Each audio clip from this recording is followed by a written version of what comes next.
What if I told you that someone out there looks exactly like you, walks like you, talks like you, but they're not you? They want your life, and they'll stop at nothing to take it. Let me tell you my story. My name is Sam. I was just 18 when this happened. It's the story of how I met someone who looked just like me, and how they almost became me. It started 2 years ago, right after I finished high school. I lived in a small town in Pennsylvania with my mom and little sister, Lily. My life was normal. I worked part-time at a gas station, saved money for college, and played video games late at night. Then, one evening, something strange happened. I was working the night shift at the gas station.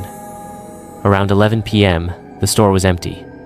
Quiet. I checked the security camera for fun, just to kill time, and I saw myself standing at the front door. I froze. The screen showed messy hoodie, same jeans, even the same tired look on my face. But I was inside. I quickly turned to the window. No one was there. I looked back at the monitor. Gone. I felt a chill run down my spine. I thought maybe it was a glitch, maybe a recording error. But deep down, I knew something was wrong. The next morning, I told my mom what I saw. She laughed. "Maybe you're working too hard," she said. I didn't press it, but things only got weirder. A few days later, my friend Jake called me. "Hey man, why didn't you say hi yesterday?" he asked. "What do you mean?" I replied. "You passed me near the library around 6. You looked right at me but kept walking." I paused. "Jake, I was at work at 6. I never went near the library." He went silent for a second. "Dude, I swear it was you." My chest felt tight. That night, I stared at myself in the mirror longer than usual. What if someone, or something, was pretending to be me? About a week later, I got home late. My mom was already asleep. Lily was watching cartoons. "Hey," she said, smiling. "Why were you so mean earlier?" "What?" "You told me not to talk to you," she said.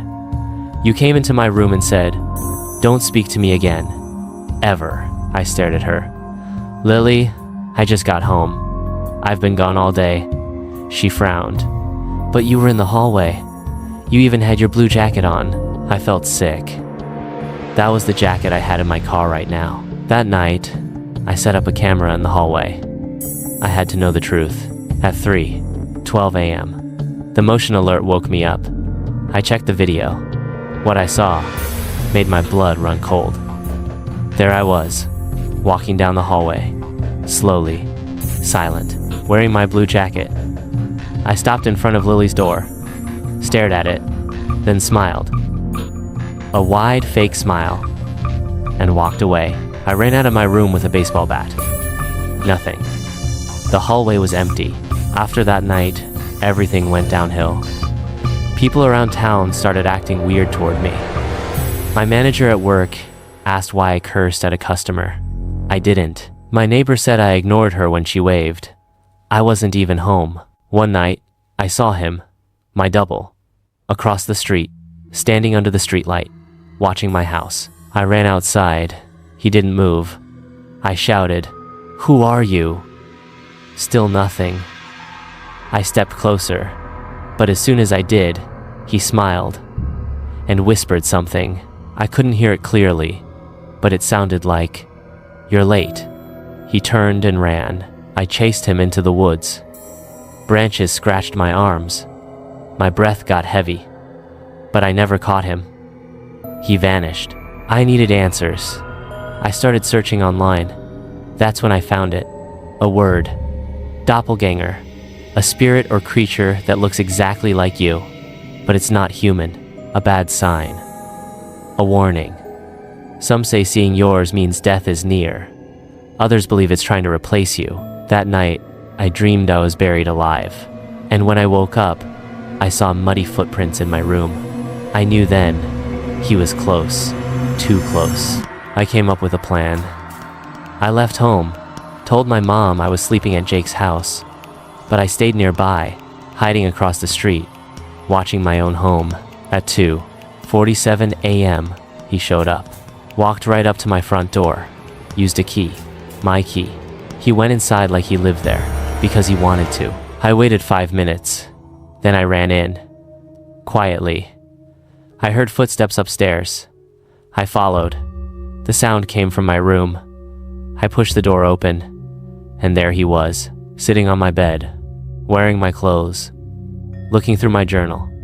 He looked up at me, smiled. "Took you long enough," he said.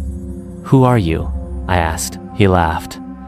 "I'm you, but better, quieter, smarter. And soon, no one will remember you." I ran at him with the bat, but he disappeared like smoke, gone. After that night, he didn't show up again. But I know he's still out there, watching, waiting.